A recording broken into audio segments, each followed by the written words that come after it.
Hi again, folks. We've had core PCE and PCE coming out from the US today, just now, a few minutes ago, surprisingly dropped below 4%, which was kind of unexpected and has taken the market by surprise. We've seen a sharp drop in the dollar and a rally in stocks immediately after that number. So it looks like the US is getting on top of inflation. That's the way it looks for now. I'm not too sure about that. And it also looks like the EU is really struggling with. Now, the problem is we've got Jay Powell and the Fed saying that inflation's too high and we've got to continue to raise rates, maybe 2 more times. But perhaps they're able to do so. Perhaps the US economy, certainly the stock markets and the housing market, as we've seen, are resilient enough to withstand that. But having said that, it seems like inflation's actually getting under control. I think we need to take those numbers with a pinch of salt, and I'm sure there'll be some adjustments to that. On the other hand, we've got European inflation, incredibly sticky, and a pretty hawkish central bank, with Lagarde saying that potentially they're going to increase rates several times as well. But with the economy in Europe perhaps not being as resilient, with recessionary numbers coming out of Germany, out of France, and the UK also struggling, even though it's not part of the EU anymore. So we've got high inflation in Europe, the possibility of stagflation, high inflation, high interest rates,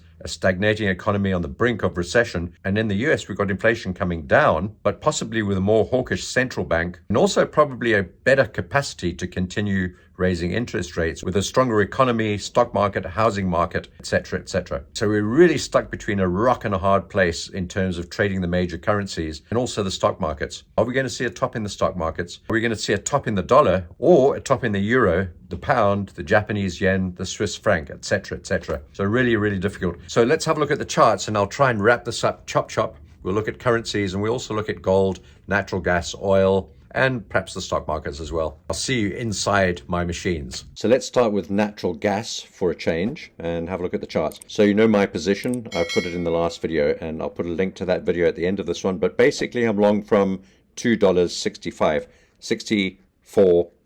But let's call it $2.65. And I placed my stop loss just below at $2.59. I was toying between keeping it at break even and $2.59. I went with $2.59, just a 6-cent stop loss. So that's where it is at the moment. And actually, I'm even considering removing that hard stop and putting a sell hedge in there. But I'll think about that if and when we get back down there. We did spike back down a little bit today, just in this last 4-hour candle, actually.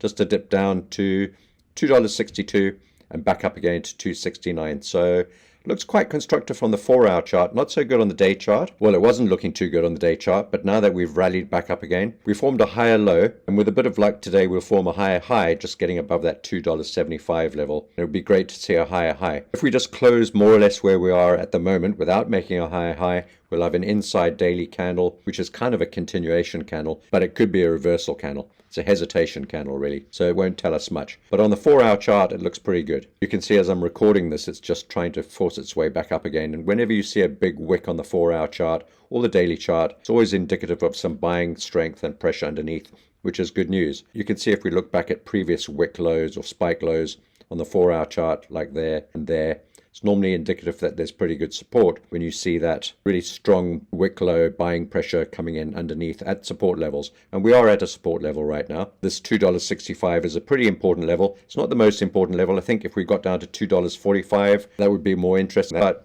here we are at $2.65. We may well just hold above here. But the drawback to this is I've only got a quarter size position on, so any gains in a rally back up to $3 will be limited in terms of overall gain. But it's still a good trade, and a winner's a winner. I know a lot of you have gone in with bigger size positions, or you're holding positions from earlier on and hoping for a break up through this channel top, which we're all hoping for. And my feeling is that if we break up through this channel top through the previous highs this week at $2.88, 85, then we'll see a quick rush up through this liquidity gap between $2.80 and $3, and we'll get to $3, and then the market will probably struggle to get through there. I'll certainly be exiting any long positions I've got on at $3 and potentially even looking to reverse for a pull back down into some of the support levels back inside this channel, or at least to the top of the channel. So we'll keep an eye on that, but so far so good. If you are bullish on natural gas and bought at more or less where I did at $2.65, I know quite a lot of people did, and so far so good, you might want to consider putting your stop loss at $2.59 like mine is, although I'm thinking of changing it to an equal short hedge.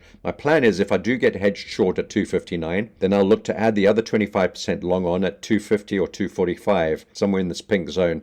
I've detailed it very clearly in the last video, which I will link at the end of this video, so have a look at that for that entire strategy. So I'm not going to spend too much time on it. Now, WTI. So I'm just going to go very quickly through the charts that I've got here. That's also natural gas. WTI, we're long and that's looking pretty good, holding up, as is Brent crude. I don't have the Brent crude chart on here, I've swapped it for soya, but we can look at WTI. That's the one that I'm in, that's the one I'm currently trading, and I'm trading the spot price on WTI on my broker at Black Bull, not the futures. We're long at around about $70, and we're just sort of approaching $70.80 right now. My target for WTI is up into these moving averages, around $80 and perhaps up to $84, the top of this range. So far that looks quite good. I'll be a little bit astounded if we hold above this support level for the 5th time in a row. It's not a particularly inviting chart pattern for longs, but stranger things have happened, and so far it's holding. I wouldn't be surprised now, actually, either way, if we rally up from here up to $80, or if we fall back down to about $64, I think it's pretty much in the balance. We've got lower highs on the chart, but not lower lows. We're still being suppressed by some of these short-term moving averages. That's the 50 and the 20. And then we've got the 200 above us, this downward sloping red trend line, which we've got to get through. Then, of course, this $80 to $84 level, which is sort of the top of this range, really. Just zoom out on the daily chart. You can see it's the top of the range going back as far as 2021. So that's a really key level. I suspect we'll trade between $65 and $85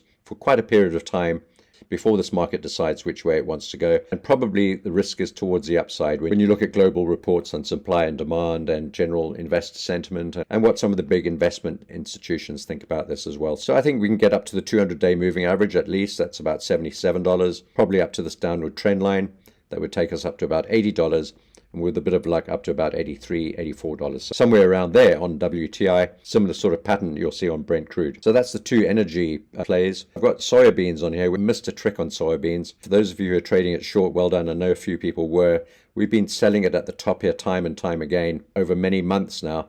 Selling into some of these highs. We were selling into this region. We sold on the retest back into that region. And then just a couple of days ago, I missed the rally back into that region, a sharp rally back up again. I haven't been focusing on it and watching it, but what a beautiful drop straight out of my pink zone, which I've had on there for so long, and I've been trading it successfully for so long, and I missed the best move out of all of them from the same zone. Well, there you go. That's what happens when you're trading. You don't get them all. So I want to have a look at gold and metals in general. I did say it in my last trade update video that I was going to talk about gold, and I clean forgot, so I apologize for that. I'm getting a little hoarse of breath here. So I'm going to take a sip of what they call here in South Africa no sugar Coke. It's surprising how it affects your throat when you're talking a lot on these videos, and you need a bit of lubrication every now and then. So gold, very quickly, we're long on gold, and we're long on URA, and we're long on silver. And let's have a look at them very quickly. Let's start with gold. This level here, this pink zone. So if you see a pink zone on my chart, that's normally an important area of support and resistance. Just bear that in mind for future videos. So pink is always my area of interest. So we've got this pink zone. We've also got an orange zone on top of this at around about $1,900 per fine ounce of gold. And we've held above there. Yesterday's little spike low was quite encouraging. This is a daily chart, and we've got consistently lower lows and lower highs, so we're still very much in a downtrend. But this area here is a really important key level. It's a big round number, 1,900. Remember, we've come off from the high at 2,000, big round number. We're down now to 1,900, also a big round number. So gold tends to like these round numbers. It's understandable because it's that sort of commodity. It's an emotional, psychologically driven commodity, apart from it being driven by markets and money flows, money supply, interest rates and risk and all that sort of thing. It's glittery and it's beautiful and it's worn by wealthy people all over the world, and that adds to the intrigue of trading gold, much like some of the other commodities like oil and gas, which have got their own sort of following and intrigue about them. They're very interesting trading commodities. We've come down to this level here. It's a key level. We've broken down through this rising channel, which actually in itself is a good thing, because when a channel gets too long and too neat, you want it to be cleaned out a bit. We don't want to see a channel lasting forever. Whilst we're trading within the channel, it's really good, but we do want to see it cleaned out every now and then. Bit of fresh liquidity brought in. Some diamond hands, we're talking gold and diamonds now, some diamond hands being stopped out perhaps, and also some of the weaker hands being stopped out. So that's kind of probably what happened when we broke down through this channel line. And this area of consolidation, important area of support there as well, which didn't hold. But this area actually starts to look far more interesting. It's a 38% Fibonacci level. We've got two support zones.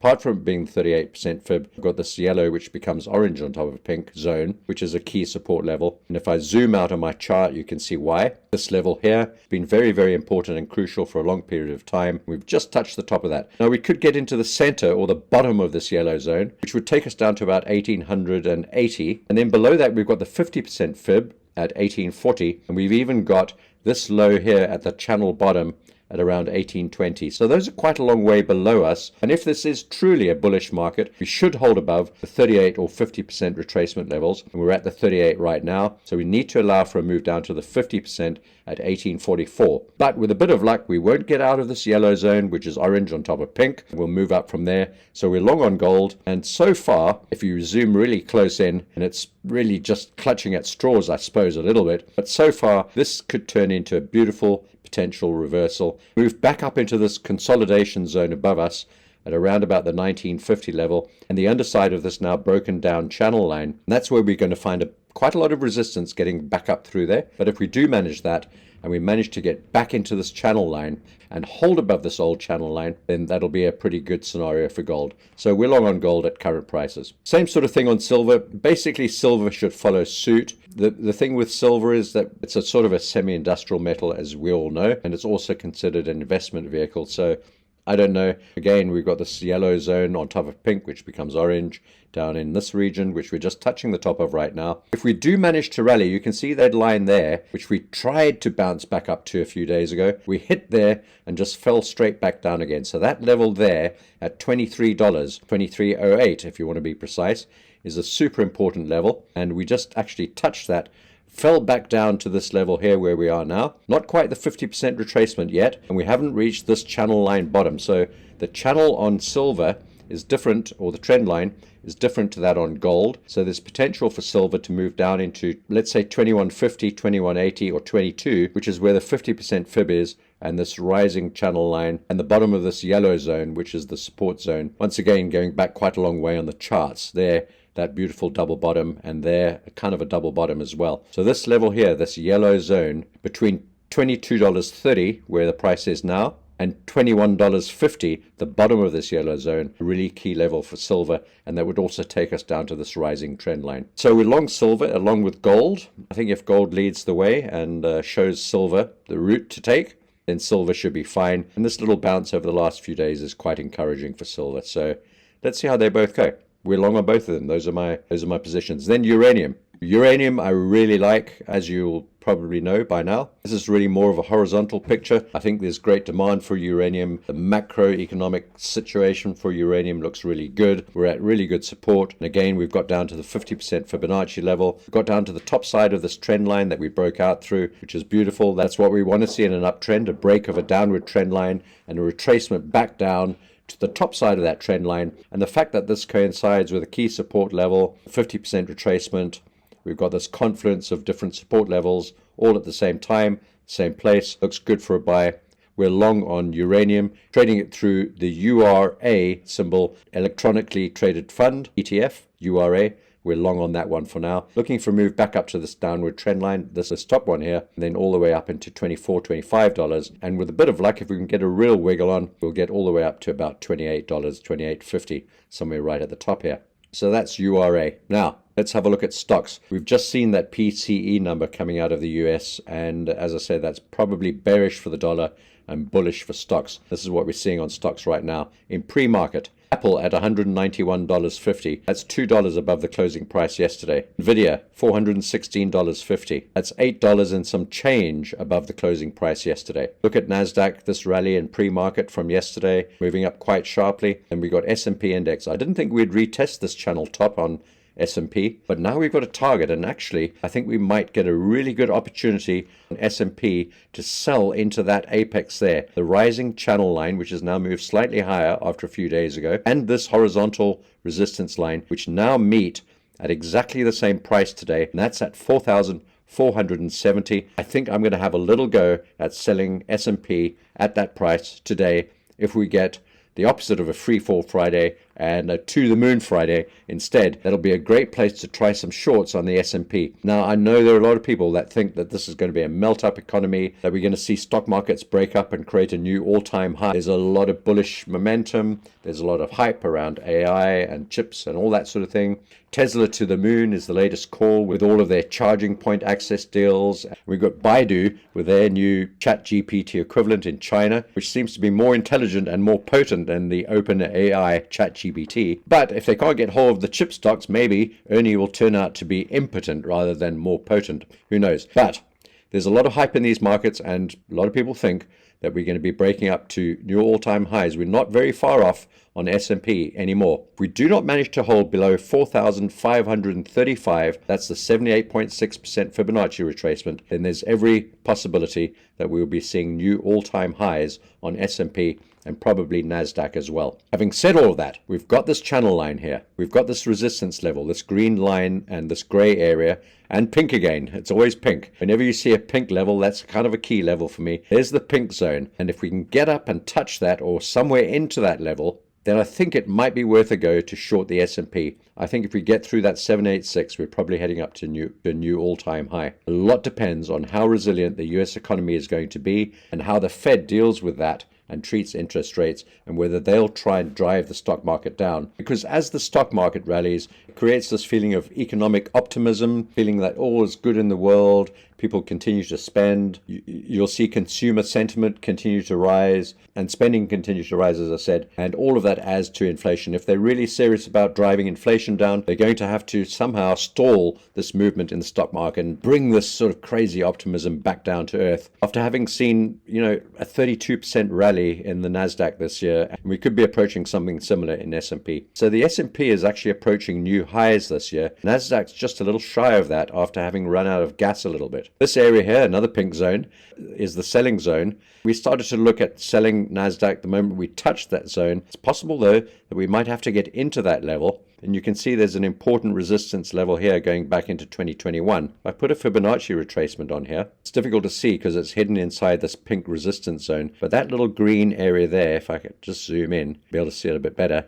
you can vaguely see there it's the 78.6% Fibonacci level there, right in the middle of this pink zone of mine. So we've got up until there for this market to turn around. And my philosophy generally is if we get through the 786, then the next stop is the full 100% retracement, and we'll be retesting the all-time highs. What happens if and when we get there, I have no idea. Either we burst through it, make a false spike higher, marginally newer high, and then begin to collapse, or the market just continues to rally. But considering the 32% gain since the beginning of the year, it's absolutely astronomical. I just find it very difficult that we can sustain that into the second part of the year, where traditionally stock markets have continued to gain. I think this pink zone will continue to look to sell into it until proven otherwise. We burst above the 786 and above this pink level and that resistance level there, and we have to accept that the NASDAQ's probably going back to its all-time highs, potentially making a double top, bursting through, making a false break higher, or moving on much, much higher than here, as some analysts think is likely to happen. And others say absolutely not. There's no chance of that happening. So I really don't know. I don't think I'm alone in being confused about it, but I think we've got to respect these resistance levels,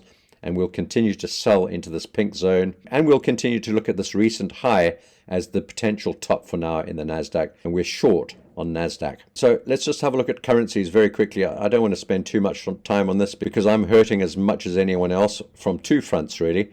From shorting yen pairs, so that's dollar yen, euro yen, Aussie yen, CAD yen, Swiss yen, pound yen. And whilst these seem to be making a sort of a top, certainly the Aussie yen, we'll have a look at this chart. This chart's a bit easier to see. So the Aussie yen's moving down in this staggered fashion. Dollar yen, nothing yet. We've got Bank of Japan mumbling, murmuring, moaning, grumbling at around 145.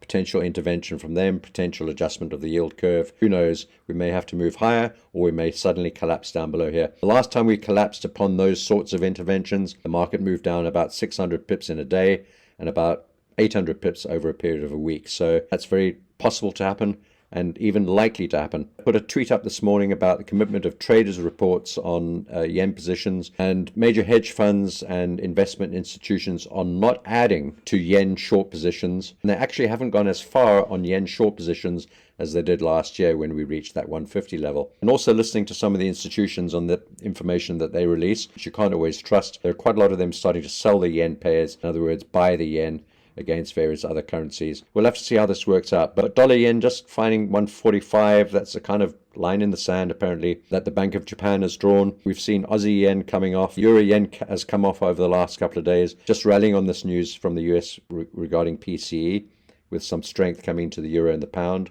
There's the pound as well. Swiss franc, same sort of thing. And CAD yen, also kind of a double top there and just trying to get through the support here. But if we have a look at the major currencies, the euro and the pound, that was the spike on the news, the PCE data that came out from the US, and also the worse than expected inflation data that came out of the Eurozone. These have just both spiked up a little bit. But whether these will continue to move up or down, I don't know. Like I said earlier in this video, it's kind of anyone's guess. Volumes are very light on the major currencies against the dollar, understandably. There's a great deal of confusion. A lot of the volumes going into dollar yen, euro yen, pound yen, Aussie yen, Swiss yen. That's where a lot of the focus, understandably, is being concentrated at the moment. So I hope that's given you a good overview of everything. So we've looked at natural gas, looking good. We looked at WTI, looking good. We've looked at some of the metals, gold, silver, uranium, all looking pretty good. We've looked at NASDAQ. If you're short on NASDAQ or some of these tech names, and S&P, not so good. However, there's a potential opportunity on the S&P to sell into this level here. That's around 44.70, potentially up to 45.40.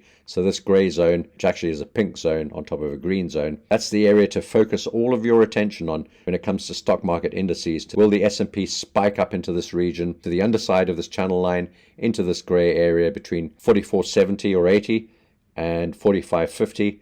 And create selling opportunities. And then we've looked at the yen pairs and the major currencies against the dollar. Well, I hope you did find that useful, even if it is a little confusing and really messed up. And that's what the markets are at the moment. And every little bit of data that comes out on inflation, interest rates, consumer spending, consumer sentiment, housing markets, you name it, any of that data that comes out tends to swing the market wildly in one direction or the other. So once again, if you've enjoyed this content, please give the video a thumbs up, like it, share it, and if you haven't done so already, why not consider subscribing to the channel. Take care. Have a fantastic trading day.